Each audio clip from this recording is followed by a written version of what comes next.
The invitation arrived without fanfare, which was unsettling. In Adrian Vale's experience, anything truly dangerous in interstellar politics arrived either wrapped in ceremony or wrapped in silence.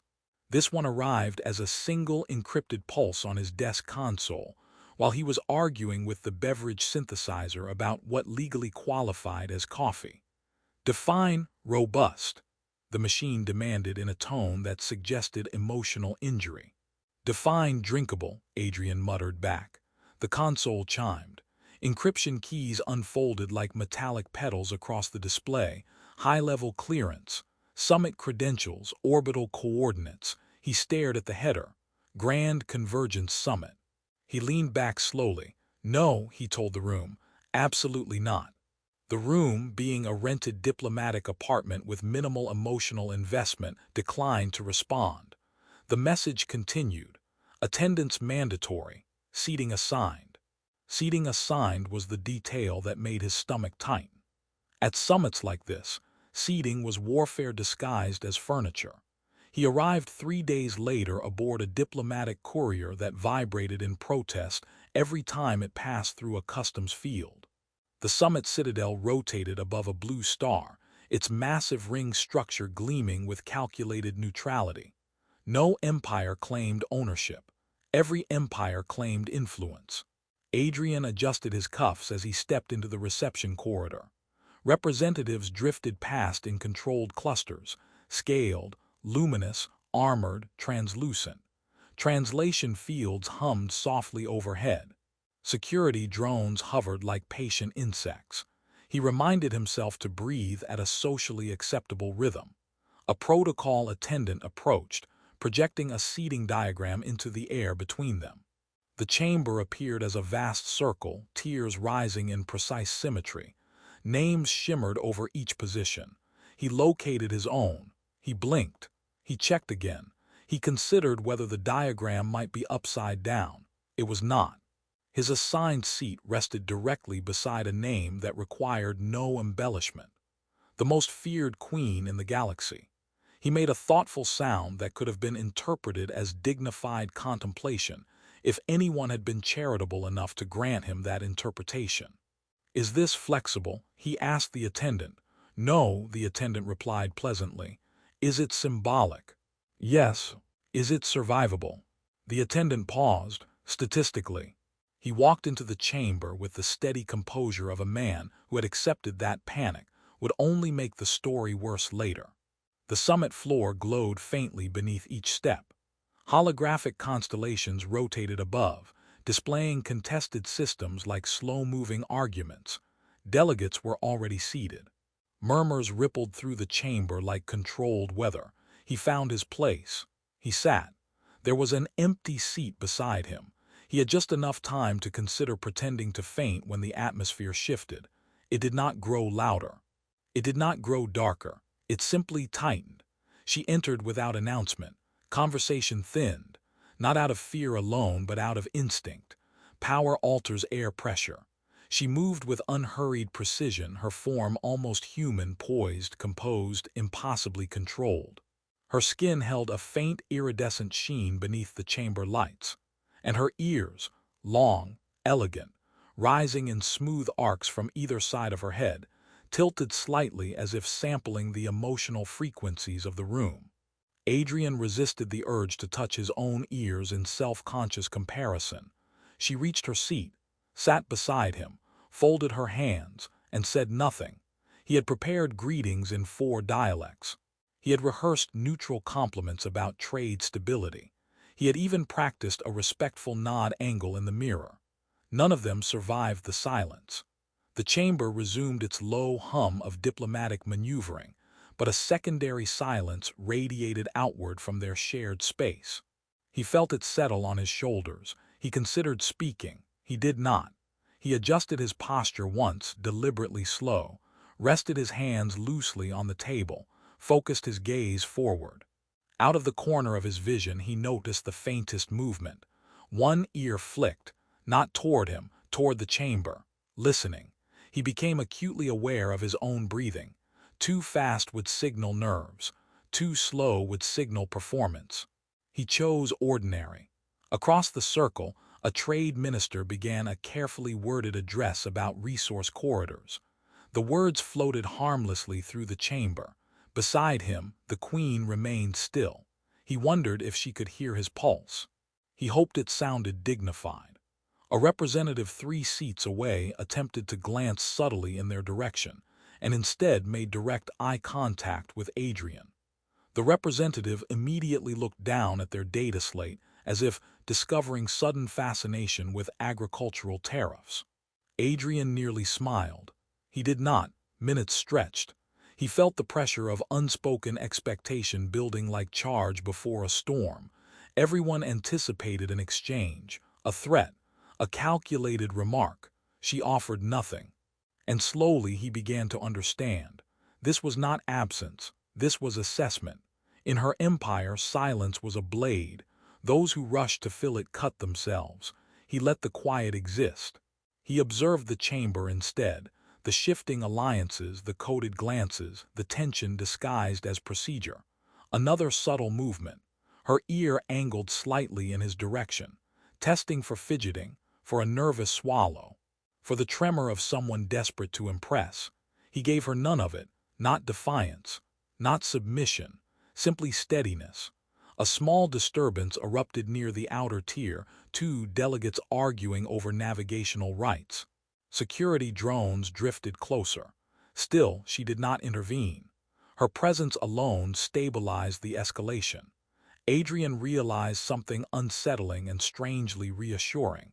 She did not need to speak to dominate the room. Power radiated from restraint.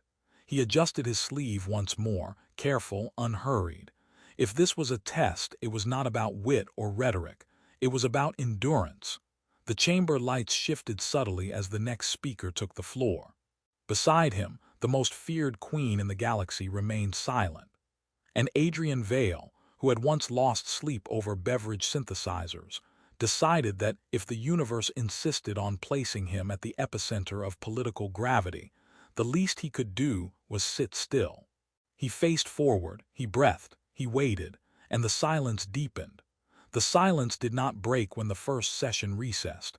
It followed them. Delegates rose in careful waves, conversation returning in controlled currents. Translation fields softened. Data projections dimmed.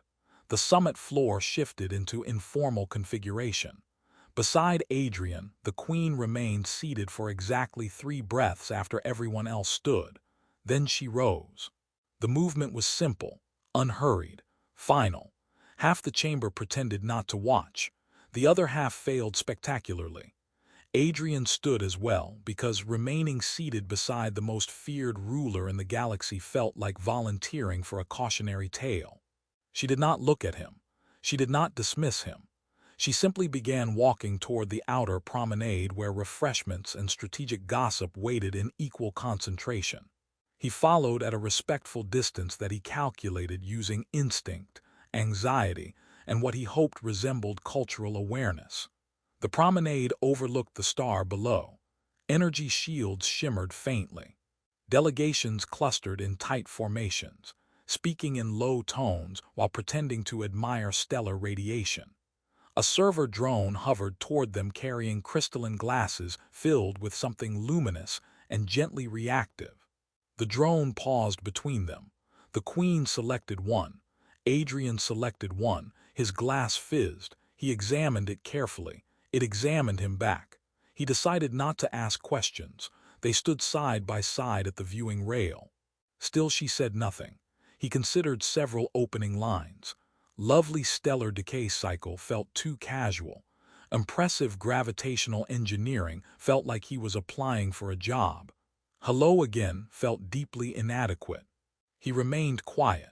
A nearby ambassador leaned toward a colleague and whispered too loudly, "Is this a duel?" Adrian resisted the urge to turn around and clarify that if it was a duel, he had not been issued proper equipment. The queen lifted her glass, paused, took a measured sip. He mirrored the action half a second later, hoping the delay suggested deliberation rather than imitation. The drink changed flavor mid-swallow. He kept his expression neutral through sheer willpower. One of her long ears angled slightly backward, listening to the murmurs behind them, measuring reactions, testing pressure. He began to notice the pattern. Her silence created instability in others. The absence of performance forced everyone else to reveal themselves. Across the promenade, a trade magnate attempted a casual approach. He slowed as he neared them, recalibrating his confidence. "Your Majesty," the magnate began, voice smooth. "An honor." No response. The magnate's smile faltered. He pivoted slightly toward Adrian. "And humanity continues to expand its modest influence, I see." It was bait, mild, polished, designed to provoke insecurity. Adrian considered several replies. He settled on, "We try not to expand before breakfast. It makes the maps messy." The magnate blinked. A faint ripple of restrained amusement moved through nearby listeners. The Queen's ear flicked once, forward. The magnate retreated with what dignity he could salvage. Adrian exhaled slowly. He had not filled the silence. He had redirected it. Progress, he supposed. They remained at the rail. Minutes passed again, though now the quiet felt different, less like pressure, more like shared space. He became aware that she had positioned herself neither dominating nor retreating. Perfectly aligned. Equilibrium again. A flicker in the upper projection field caught his eye. Border skirmish indicators. Minor system. Escalation probability rising. He did not react outwardly. He sensed rather than saw her attention shift. Her ear angled toward the projection. Still she did not speak. A junior envoy nearby noticed the alert and panicked audibly. This could destabilize the entire corridor. Several heads turned. The Queen remained composed. Adrian considered whether silence was still required. He chose measured action instead. He activated his wrist console and accessed the public diplomatic channel. Without drawing attention, he submitted a stabilizing analysis, resource dependency matrices, projected supply chain consequences, mutual vulnerability models. Neutral tone, no dramatics. The envoy's console chimed. Others followed. The rising probability indicator plateaued. The room settled. The Queen turned her head slightly toward him for the first time since sitting beside him. Her gaze held steady, assessing. Her ear tilted forward, not aggressively, curiously. "You did not wait," she said quietly. Her voice was calm, resonant, controlled. It was the first time she had spoken within his hearing. Adrian chose his response carefully. "The data was deteriorating," he said. Silence felt inefficient.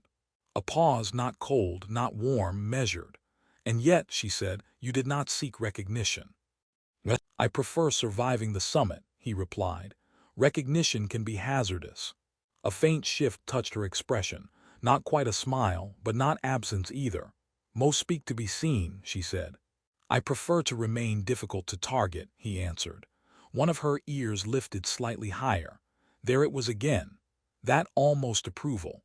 Around them, conversation resumed, unaware that something subtle had shifted. She returned her gaze to the star. "Many attempt to impress me," she said after a moment. "I considered it," Adrian admitted. "I rejected it as statistically unwise." A beat then. A sound, soft, brief, not laughter exactly, but dangerously close. Several nearby delegates stiffened in confusion.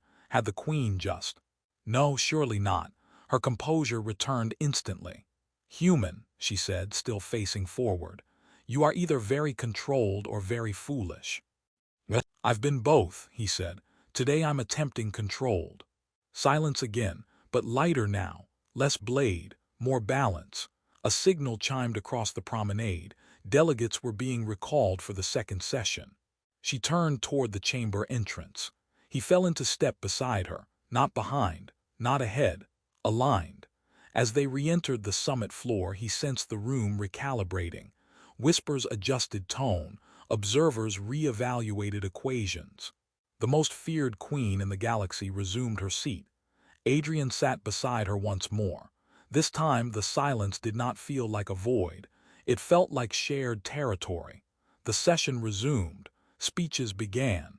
Accusations circled. She remained quiet. So did he. But now, the quiet was no longer a test he was merely surviving. It was a language he was beginning to understand. The second session opened with projections of contested space rotating above the chamber like polite threats. Adrian folded his hands on the table and reminded himself that breathing remained socially acceptable. Beside him, the queen sat in perfect stillness, her long ears angled slightly outward, listening not just to words but to hesitation, to the microscopic fractures in confidence that pulsed through the room. A mineral consortium representative began outlining territorial claims with theatrical restraint. Borders glowed red, trade corridors flashed amber, fleet signatures shimmered like distant storms. No one desires escalation, the representative said, in the precise tone of someone who had prepared extensively for escalation. Murmurs rippled outward. The queen did not move. Adrian wondered if stillness burned calories. A military delegate from the outer spiral leaned forward. "Stability requires strength," he said. "Strength requires demonstration." Adrian resisted the urge to suggest a less explosive hobby. He sensed tension rising like atmospheric pressure before lightning. Several consoles flickered as observers monitored fleet mobilizations in real time. The summit was not merely discussion. It was performance synchronized with actual armadas waiting in orbit. Beside him, the Queen's ear shifted a fraction toward the military delegate. Not approval, measurement. Adrian found himself counting seconds between statements, mapping conversational gaps the way navigators mapped asteroid belts. The military delegate finished. The chamber waited. Everyone expected the Queen to respond. She did not. The silence thickened again, deliberate and immense. Across the chamber, a minor envoy cleared his throat prematurely and immediately regretted existing. Adrian almost admired the Queen's precision. She wielded absence like architecture. A new projection flashed abruptly, an automated alert from a border system previously considered stable. A defense grid had activated without authorization. Fleet signatures flared to life. Several delegates began speaking at once. "It's a malfunction." "No, it's provocation." "Stand down." Security drones shifted closer to the central dais. Adrian's pulse accelerated, but his posture remained neutral. He glanced toward the Queen. She had not changed expression. Her ear angled slightly toward the projection, then toward the speakers, then, very subtly, toward him. It was not a command, it was opportunity.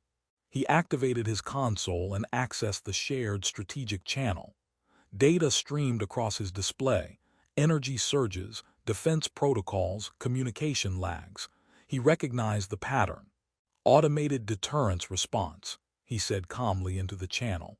Several delegates paused mid-argument. He continued, tone steady. "If both sides stagger calibration by 3.7 seconds, the system will reclassify as routine maneuvering." A beat silence. Then one fleet signature flickered. Then another. The red glow dimmed to amber. The alert dissolved. The chamber exhaled collectively. The military delegate narrowed his eyes. "You speak with confidence for a mid-tier envoy." Adrian considered replying with a comment about surviving beverage synthesizers but decided against it. "Confidence is just pattern recognition with good posture," he said instead. A few restrained sounds that might have been laughter escaped from somewhere behind him. The Queen turned her head slightly. "You intervened without prompting," she said quietly. "The system didn't seem interested in ceremony," he replied. A pause. "You assume authority easily," she observed. "I prefer assuming responsibility," he said. "Authority attracts paperwork." One of her ears lifted almost imperceptibly. Across the chamber, alliances recalibrated.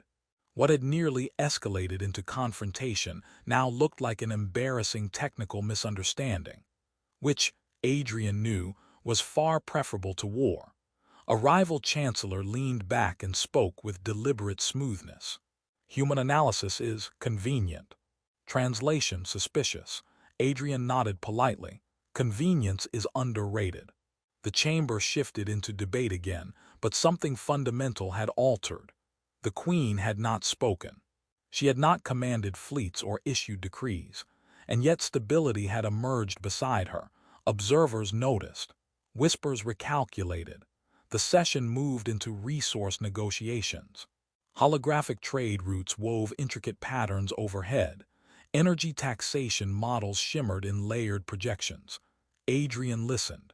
He noticed who rushed to fill pauses, who avoided eye contact, who exaggerated certainty. Beside him, the Queen remained composed, allowing others to reveal themselves through impatience. At one point, a trade baron attempted subtle provocation.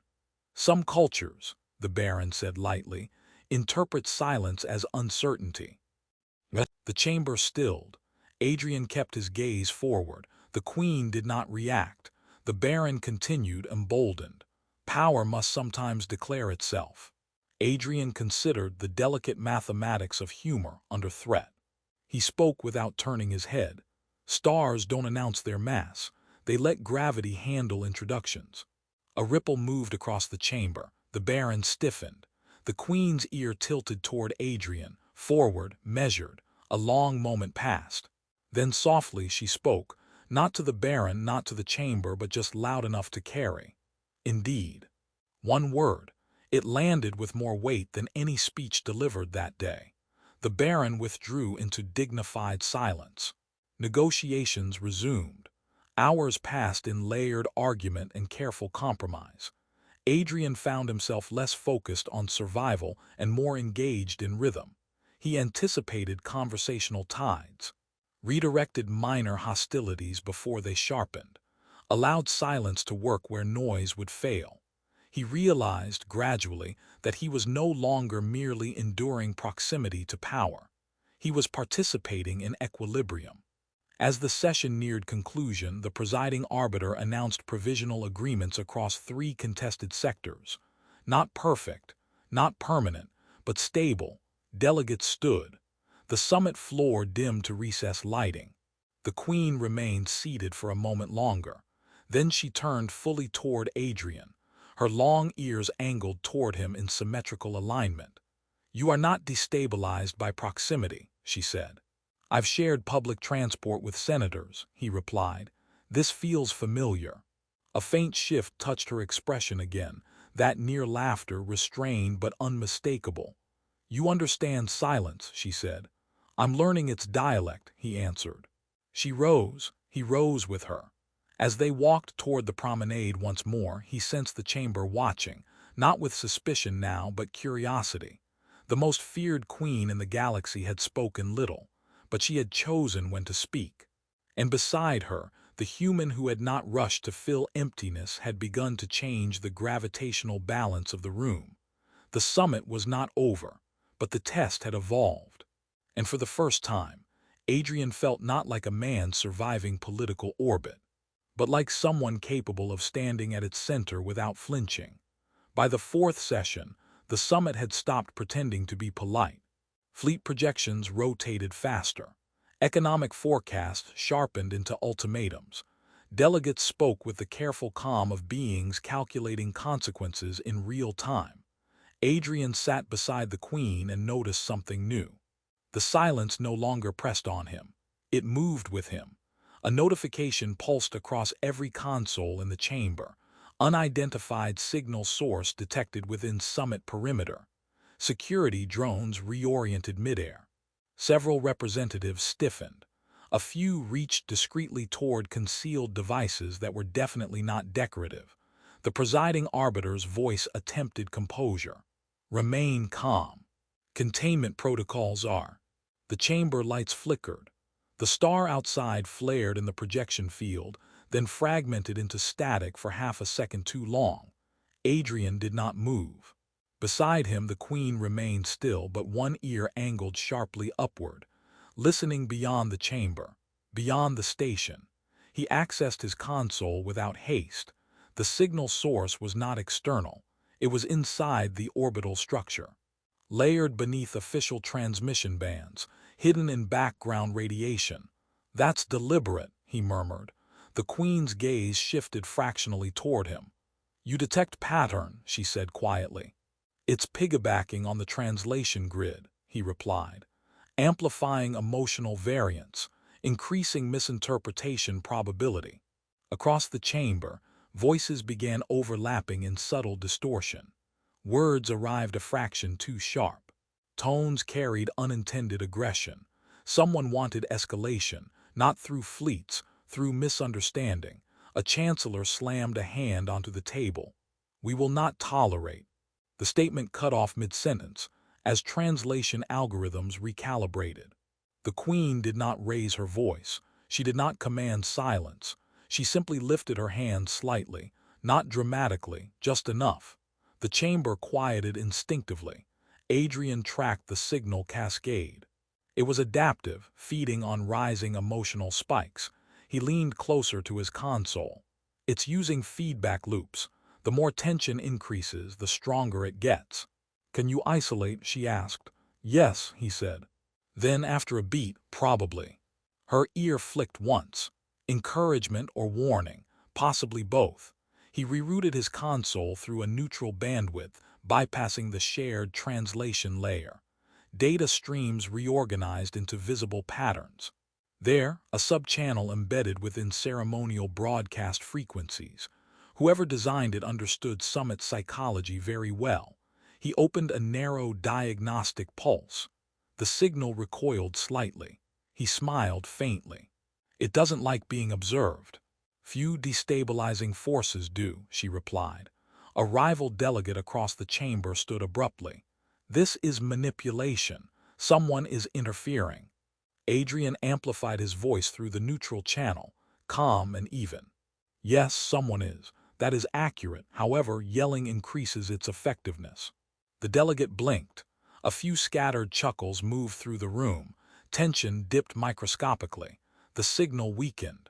The Queen's long ears angled toward Adrian again. "Proceed," she said. He initiated a slow counterharmonic, calibrated to dampen emotional spikes rather than suppress speech. It was less dramatic than shutting down the grid, but far more precise. Voices stabilized. Translation smoothed. The underlying hostility that had begun to swell evaporated into mild embarrassment. A silence fell, different from before, not sharp, not testing, aware. Security drones located the physical source. A concealed relay embedded within a decorative projection column. It detached under containment beams, its surface fracturing to reveal adaptive circuitry. The presiding arbiter exhaled audibly. "Sabotage." "Yes," the Queen said calmly, "but not of fleets, of perception." Her gaze moved slowly across the chamber. "Who benefits from amplified misunderstanding?" she asked. No one answered, because everyone knew the answer was, nearly everyone. Adrian leaned back slightly. "So," he said conversationally, "on the positive side, we have confirmed that shouting remains inefficient diplomacy." A ripple of restrained laughter moved through the delegates. The tension dropped another degree. The saboteur relay was removed under guard. The summit resumed, but the atmosphere had changed again. The attempt to fracture the room through engineered misinterpretation had failed, not through force, but through composure and precise response. The Queen turned slightly toward Adrian. "You recognized emotional manipulation," she said. "I've attended budget hearings," he replied. It felt familiar. Her gaze held his. "You did not react with outrage." "I assumed that was the objective," he said. "It seemed rude to cooperate." For a long moment she studied him, not as ruler to subject, not as predator to prey, but as strategist to strategist. "In my empire," she said quietly, "rebellions begin with raised voices." "In mine," he answered, "they begin with misread emails." Her ear twitched, forward, this time unmistakably amused. Across the chamber, delegates whispered recalibrated theories. The most feared queen had not crushed dissent. She had not issued decrees. She had not silenced rivals. She had allowed a human to neutralize chaos without spectacle. Power redistributed itself subtly in that realization. The arbiter signaled for final deliberations of the day. Trade agreements resumed. Border stabilizations formalized. The earlier near-escalation now seemed distant. Adrian felt something settle within him. The silence was no longer something he endured. It was something he could stand inside without shrinking. As the session concluded, the Queen rose. He rose with her. Before they stepped away from the central table, she spoke quietly enough that only he could hear. "You did not seek to expose the saboteur publicly. Public humiliation encourages sequel attempts," he said. "Quiet failure discourages repetition." A pause. "Your restraint is strategic," she observed. "I'm lazy," he replied. "War is expensive." Another flick of her ear, this one unmistakably forward, approval. They moved toward the promenade once more as the chamber dissolved into clusters of recalculation. Behind them, the summit did not buzz with fear. It hummed with something steadier. Equilibrium maintained not by dominance, but by composure under engineered provocation. And Adrian realized with mild surprise that he no longer felt like the man accidentally seated beside power. He felt like someone who understood how not to be moved by it. The final session awaited. The true conclusion had not yet arrived, but the galaxy had just witnessed something dangerous. Not the Queen's wrath, not her decree, her choice. And beside her, the human who had refused to let noise dictate action. The final session began without ceremony. No dramatic projections, no raised voices, no subtle attempts at psychological sabotage. Just a chamber full of beings who now understood that escalation had already failed. Adrian took his seat beside the Queen and felt something unfamiliar. Calm that did not require effort. The presiding arbiter initiated the concluding agenda: permanent border accords, shared resource frameworks, and the formal identification of the summit saboteur. A security feed illuminated the chamber's central display. The relay device had been traced to a coalition of minor powers who believed conflict between major empires would create profitable instability. They had expected fleets. They had prepared for retaliation. They had not prepared for silence. A representative of the coalition stood, pale and rigid. "You cannot prove intent," the representative said. The Queen regarded them without visible reaction. Adrian activated a projection of signal architecture. Layered beneath it were timestamps, emotional variance metrics, predicted escalation curves. "You engineered misunderstanding," he said evenly.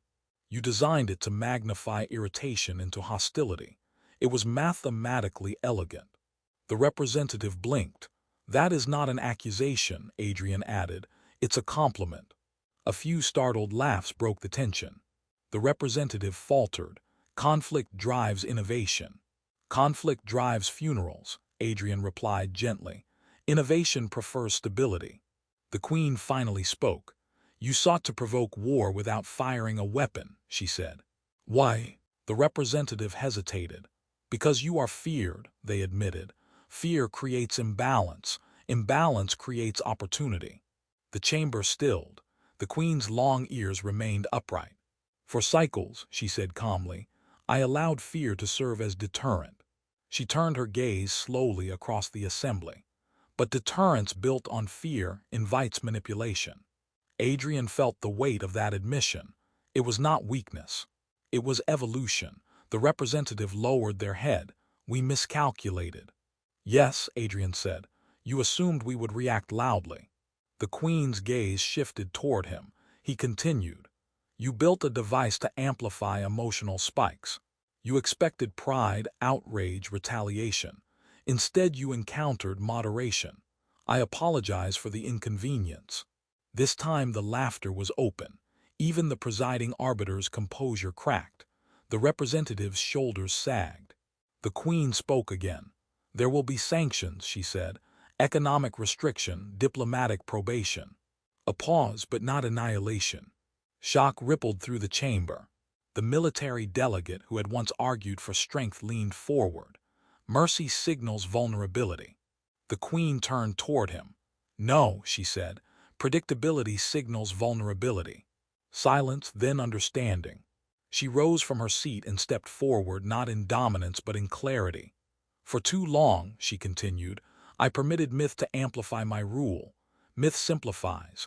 Myth terrifies. Myth is easy. Her gaze swept the chamber. But governance requires complexity. Stability requires dialogue. Power that depends on fear invites constant testing. Adrian listened, aware that the summit had shifted from negotiation to transformation. She looked at him briefly, then back to the chamber. This human envoy intervened repeatedly without aggression. He neutralized escalation without humiliation. He did not exploit weakness. He did not demand recognition. She paused. He demonstrated a form of strength my empire has neglected. Adrian resisted the urge to look behind him to confirm she meant someone else. The military delegate folded his arms. Restraint cannot command fleets. Adrian cleared his throat gently. It can prevent needing them. A murmur of agreement moved outward. The queen inclined her head slightly. Effective immediately, she said, my empire will revise its deterrence doctrine. Transparency will replace intimidation where possible. Strategic silence will replace spectacle. The words carried seismic implications. Trade barons recalculated profits. Chancellors recalibrated alliances. The coalition representatives sank into their seat, realizing their gamble had collapsed not under force, but under reform. The presiding arbiter formalized the accords. Borders stabilized. Shared patrol protocols established. Emotional variance dampeners integrated into the translation grid permanently. The summit, once poised on the brink of conflict, concluded with structural safeguards rather than scars. As delegates began to depart, the military delegate approached Adrian. You are either very brave, he said, or very foolish. Adrian considered. I've been both, he admitted. Bravery gets better press. The delegate almost smiled. When the chamber finally emptied, only Adrian and the queen remained near the central dais. The star beyond the station burned steadily. No distortion, no static. You altered the trajectory of this summit, she said. I nudged, he replied. You chose. She regarded him thoughtfully. Fear was efficient, she said, but it isolated me. You're still terrifying, he assured her, just selectively. Her ear flicked forward in unmistakable amusement. You no longer tremble, she observed. He realized she was right. At the first session, he had measured every breath, every heartbeat. He had mistaken proximity to power for danger. Now he understood power could evolve, and so could he. I learned something, he said quietly. What? She asked. That silence isn't emptiness, he answered. It's space. You can fill it with threat, or you can let others reveal themselves inside it. A pause, and which will you choose? She asked. He met her gaze without flinching. Depends on the company. For the first time since their arrival, she allowed a visible smile. Small, genuine. Will you remain as liaison? She asked. The question carried no coercion, only possibility. He thought of his former assignments, of surviving bureaucracy, of navigating rooms where noise masqueraded as authority. He felt different now. Not because he stood beside a feared ruler, but because he had discovered he did not need to shrink in powerful spaces. Yes, he said, on one condition. She tilted her head slightly. No more weaponized beverage machines. A beat.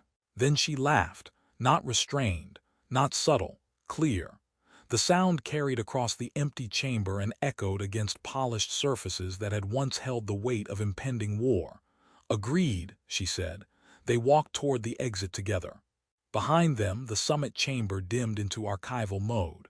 Fleets remained in orbit, but their weapons powered down. Trade corridors reopened. The sabotage coalition accepted sanctions without resistance. And across the galaxy,